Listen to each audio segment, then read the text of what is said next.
Okay, it's midnight sun, y'all. As you can see, I have not taken my Halloween decorations down, although it is November 1st, but I'm still enjoying it. Unlike Midnight Sun, which I don't think that anyone is enjoying other than Stephanie Myers. So, when an author writes a really expansive world, and I'm not saying that that's what Stephanie Myers achieved in the Twilight series. I would not say that it was very expansive. But authors that do a lot of world building, such as J.R.R. Tolkien or J.K. Rowling, you see how sometimes it's kind of hard for them to want to leave that world. And so you get multiple different books that are not a part of the same series, but that involve that same world. So, with Tolkien, you've got The Hobbit, The Silmarillion, The Lord of the Rings. With J.K. Rowling, you've got Harry Potter, you also have Fantastic Beasts. Although J.K. Rowling has spoken about the fact that there's a lot that she wrote in terms of building depth to her characters that she's never going to release, and that she wrote it just for herself. This book, Midnight Sun, it's Twilight from Edward's perspective. I think that this should have been a book that Stephanie Meyer wrote just for herself because she's obsessed with Twilight. I guess it feels like her exposing the rest of us to it is just a cash grab because there wasn't any other break-offs from Twilight available, at least that she could think of. This book is 658 pages, and let me just tell you, her editor did her dirty. Hundreds, probably at least 200, if not 300 pages should have been edited out of this book. It is so thick. I don't know if this is really coming across on camera. It is so thick. And the first Twilight book is a fraction of the size of Midnight Sun. And it's not as if it's 658 pages of her saying anything that's super interesting. Rather, it is just an incredibly repetitive book talking about how Bella's eyes are chocolatey brown. They are chocolate. Everybody, chocolatey brown. It's the favorite adjective that Stephanie Myers has for her own eyes, because as we all know, Stephanie Myers is Bella Swan in her imagination as she's writing these books. She wrote it based off of a dream that she had of a teenage girl who looks just like her, is just like her in every way. It's just a teenage version of herself in the woods with this vampire. A note to the Twilight series, which I will say, it came out when I was a teenager. I didn't read it when it first came out, but all my friends were reading it. Everybody said, you've got to read it, you've got to read it. And I eventually caved and read it. I was a teenager at the time, so I was like super into it, of course, until once I got to Breaking Dawn. I did not finish Breaking Dawn because it got too weird. It felt like Stephanie Myers, it felt like Twilight was way more successful than what she expected it to be. And so then she felt like everybody was on board with this kind of weird bandwagon she could go off with. And once it got to the point where she was describing Edward tearing away at the flesh of Bella and her uterus, ripping her uterus open with his teeth to get the baby out. I put Breaking Dawn down and I went back to reading Harry Potter. Tearing the uterus with the teeth. This is a young adult book. What teenager wants to hear, what any age of person wants to hear about tearing someone's uterus up with your teeth? It's disgusting. Her misshapen pregnant belly is disgusting. Not being pregnant, but the teeth, the tearing of the teeth. And then the fact that Jacob imprints on the thing, that felt like something that she just wrote so that Jacob wouldn't end up with nobody. Instead, he ends up with a baby. It was too weird. It went off the rails. Why was none of her editors, does she have one editor? How many editors does she have? Why were none of them saying to her, this is gone to a place that we can't take it to? It's too odd. I don't think that the love triangle between Edward, Bella, and Jacob was written very well, even in the original series, because there was not really very much of a push or a pull that made you like any of the characters better. It only reflected negatively on every character. The whole love triangle.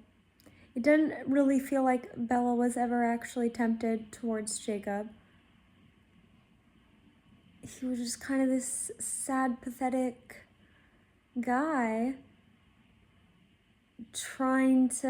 who was just blind to the reality of the situation. And you like him because he's there for her when she's genuinely struggling. But then there's things that go on after that it's just too much. The forced kiss, it's too much. The fact that she asks him to kiss her to prevent him from going off and getting himself killed because she thinks he's too angry because he found out that she's engaged. Toxic behavior. They're all very toxic. Even the way that Edward manipulates her, or maybe better to say, treats her like a child, exemplifies how their relationship is toxic.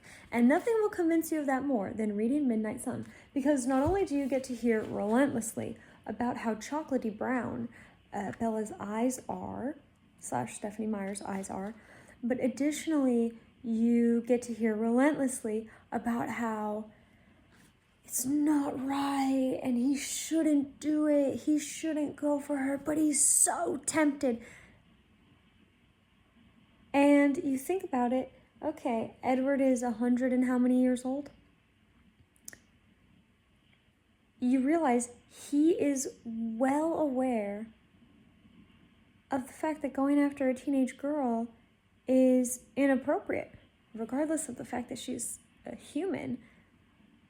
You got 100 and something year old creeping into a teenage girl's window? And you got to read in this book him creeping in the window from his perspective, and it actually just makes it all the more creepy and off-putting. I think there's a YouTube channel called Studio C that just recently came out with a comedic video about Bella and Edward, and it's a scene of them in the woods where she's saying that I know what you are kind of thing. And then the big reveal is that yes, he is 17, but he's been 17 for 30 years instead of 100 years. And so he's actually the same age as her dad. And when she realizes that he's the same age as her dad, she's kind of turned off. And it's so funny because it does point out the fact that, you know, when you say that he's like 100 and something years old, that seems so impossible that you're able to just see him as an actual 17-year-old, even though he's not. And yet, if he was only her dad's age, which is much younger than how he's portrayed in the book, all of a sudden you understand all the reasons why this is wrong for somebody this old to be pursuing a teenage girl. Yeah, so Midnight Sun really just kind of is the book that nobody asked for, reminding everyone how creepy Edward is. That's what I would say. Some insights in the book that I did enjoy was you get to find out how he initially met other members of his family that was not revealed in the book series. And so that was interesting to know because it's character building for him. Also, towards the end of the book, the action scenes, once Bella goes to Arizona and is in the ballet studio, you get to see that from Edward's perspective and what was going on with him during those scenes. That was interesting. I don't think that those two things were interesting enough to justify 658 pages of literature. And I get it that Stephenie Meyers is really into this book this world that she created. She's obsessed with a vampire being obsessed with her in her imagination. But this should have been a Google Doc that stayed under lock and key on her computer. And it takes a very long time to read it. I did not read it in an audio version. Listening to it, I read it myself, physically eyeballs on the page, and it took ages. And I do not think it was worth it. I'm also aware that she's done a gender swap book of Twilight, and I haven't read that one, and I'm not going to. I do have in my head my own revisions that I would make, not to the Twilight movie because that's really setting things up, but to New Moon specifically in regards to the love triangle, because there was just, people call it a love triangle and say, oh, are you Team Edward or Team Jacob? And there was really no pull ever towards Jacob, really. Maybe you like his character and you want him to get what he wants, but in terms of the actual characters in the dynamic, there was really not much tension between Bella and Jacob because she wanted to keep this pure line of Bella being obsessed with Edward, which is fine, but then you just don't have a love triangle in your story. Okay, I've been ranting about it for a long time now. I am going to read, is it A Court of Mist and Fury? Is that the second ACOTAR book? I'm going to read that soon, and I know in my head I'm assuming that there's going to be a love triangle between Feyre, Tamlin, and Rysand. Is that how you say his name? I don't know. I read it. So that's how I say it in my head, Rysand. I'm interested to see how that goes, and is it Sarah Maas? If she can write a better love triangle than Stephenie Meyer did. I do not recommend this book. 658 pages. All you need to know is that Edward knew that it was wrong, but was so tempted, he could not contain himself, scary behavior, and that Bella Swan has got chocolatey brown eyes, okay? They are chocolate. He's swimming in pools of chocolate when he makes eye contact with her. That's all you need to know. Chocolate eyes. Okay.